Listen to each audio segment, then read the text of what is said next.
Hello guys, good morning. कैसे हो आप लोग? आ गया मेरे हस्बैंड का कॉल। व्लॉग बनाने से पहले मैं अपने हस्बैंड से बात कर लेती हूँ। दिखाती हूँ मेरे को के डैडी। पहले मैं इनसे बात कर लेती हूँ, फिर बनाती हूँ व्लॉग पूरा। हो गई मिक्कू के डैडी से बात।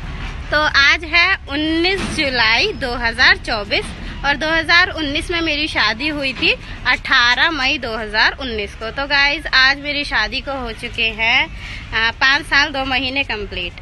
और आज के दिन हम लोग गए थे वैष्णो देवी।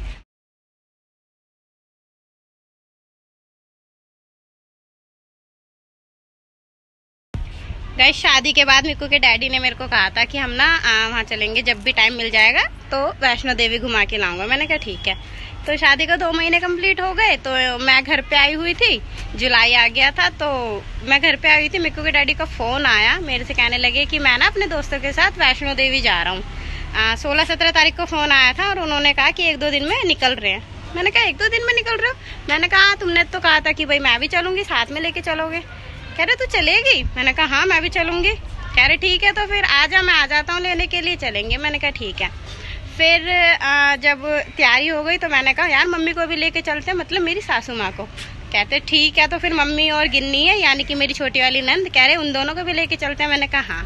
तो मिक्कू के डैडी, मैं, मेरी सासू माँ, मेरी नंद और इनके 2 दोस्त थे, राहुल भैया और मदन भैया। तो हम 6 जने थे। हम लोग आज के दिन निकल गए थे वैष्णो देवी के लिए। तो गाइज हम लोग गए बस से थे। गाइज ये रहे हम लोग बस में, पीछे मेरी सासू मॉम बैठी है। दोपहर को निकले थे, शाम को पहुंच गए थे। शाम को जाके हमने होटल बुक किया, नहा धो के हम लोग निकल गए थे अपनी यात्रा के लिए शाम को ही। फिर हम लोग को स्टार्ट हो गई थी हमारी यात्रा। खूब अच्छे से हम लोगों ने नाम लेते हुए माता रानी का, वैष्णो देवी माता का हम लोग पहुँचे यात्रा करते हुए।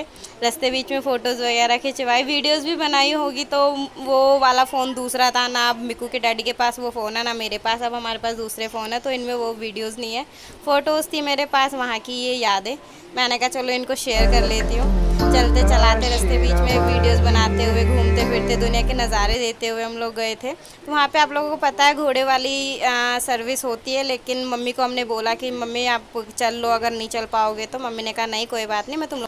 तो गाइस जितना ऊपर जा रहे थे टेम्परेचर कम होता जा रहा था और वहाँ पर हो गए थे बादल। हम बादलों में चल रहे थे। फिर धीरे धीरे बारिश होने लगी और भवन तक जाते जाके हो गई थी ठंड। वहाँ इतनी ठंड थी कि बस पूछो मत। हम लोग तो कुछ भी ऐसा लेकर नहीं गए थे कि हमें वहाँ पर कुछ ऐसा ओढ़ना पहनना पड़े। फिर ऊपर जाके नहाए धोए, नहाने धोने के बाद हम लोगों ने स्वच्छ कपड़े पहने। उसके बाद हम लोग पहुँच गए थे माता के भवन में दर्शन करने के लिए। माता रानी के अच्छे से हमें दर्शन हो गए थे। फिर वापस आए, आकर हम लोग पहुँचे अर्धकुंवारी पे। तो अर्धकुंवारी पे हम लोग रुके, वहाँ पे हमने खाना पीना खाया, रिलैक्स किया, रेस्ट किया। मम्मी भी थक गई थी, हम भी थक गए थे। वहाँ पे हमने फ़ोटोज़ वगैरह खींची, काफ़ी इंजॉय करते रहे। वहाँ पे इतना अच्छा नज़ारा था, इतनी ऊंचाई पे थे, नीचे इतना अच्छा लग रहा था सब कुछ देखकर। पे अर्धकुंवारी से हमने प्लानिंग की कि हम लोग भैरव बाबा पे भी जाते हैं। और भैरव बाबा पे जाते जाते हमारा फ़ोन हो गया था बंद।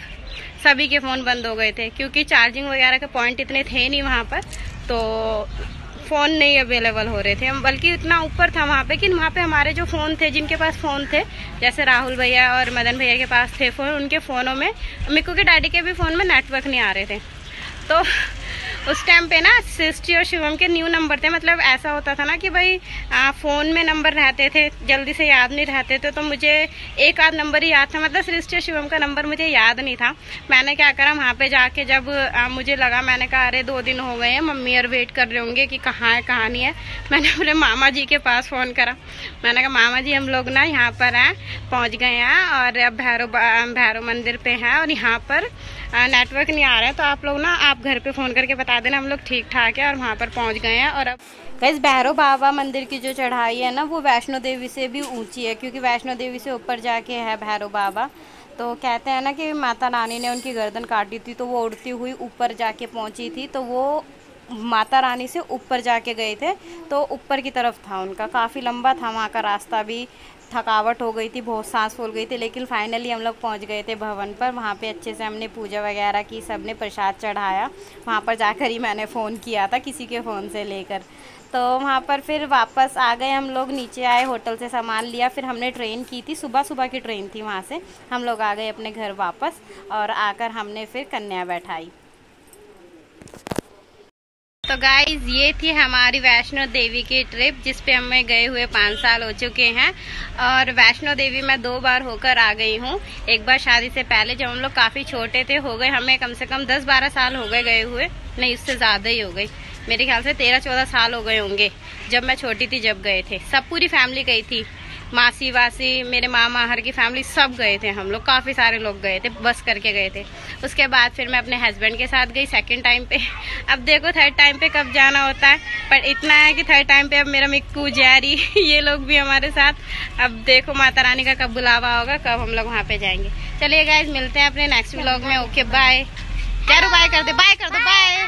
मिक्कू वो वहाँ पर लगा हुआ है, मिक्कू सोने बाय कर दो। ऐसे नहीं अब करो बाय। बाय कर जल्दी से, मिट्टी में खेलने में लगाओ, बाय करो।